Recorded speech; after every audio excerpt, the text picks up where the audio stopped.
Nicolas Poincaré, la meurtrière présumée de la petite Lola, a été incarcérée à la prison de Fresnes.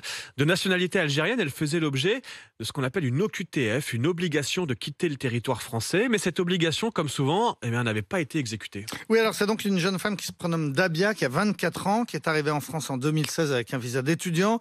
Elle a commencé à préparer un CAP dans la restauration. En 2018, elle apparaît dans une procédure judiciaire, mais comme victime de violences conjugales. Aux dernières nouvelles, elle n'avait ni emploi ni domicile fixe. Le 21 août dernier, Dabia a été contrôlée à l'aéroport d'Orly. Elle tentait de passer en zone internationale pour prendre un avion, alors qu'elle n'avait pas de papier en règle, mais surtout qu'elle n'avait pas de carte d'embarquement, ni même de billet d'avion. Elle a alors passé 24 heures dans les locaux de la police des frontières, jusqu'à ce que le préfet lui délivre cette OQTF, cette obligation de quitter le territoire français. Mais elle n'a pas été reconduite à la frontière.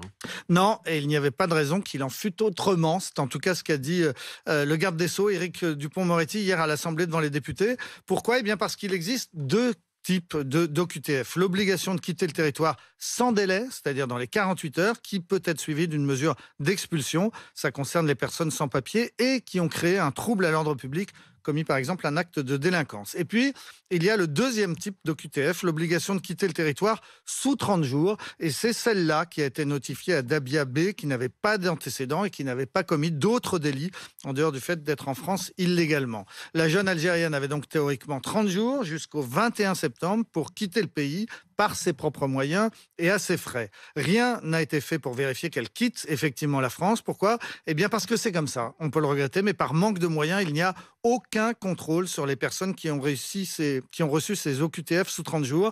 Ces obligations, en réalité, portent mal leur nom. Elles n'obligent à rien et elles deviennent caduques au bout d'1 an et 1 mois. C'est ce qui arrive dans l'immense majorité des cas. Parce qu'il faut le dire, dans la réalité, ces obligations de quitter le territoire sont très difficiles à exécuter.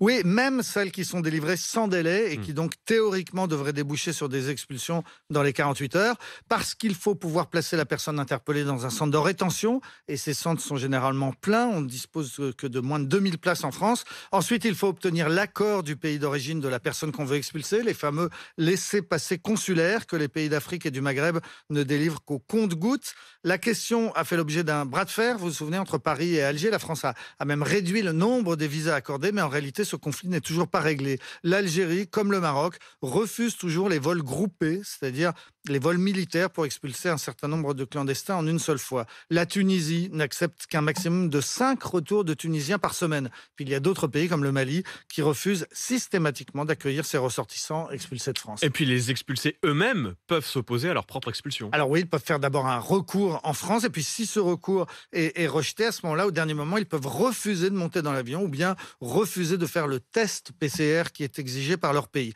Résultat, la proportion des obligations de quitter le territoire qui sont exécutées ne cesse de baisser.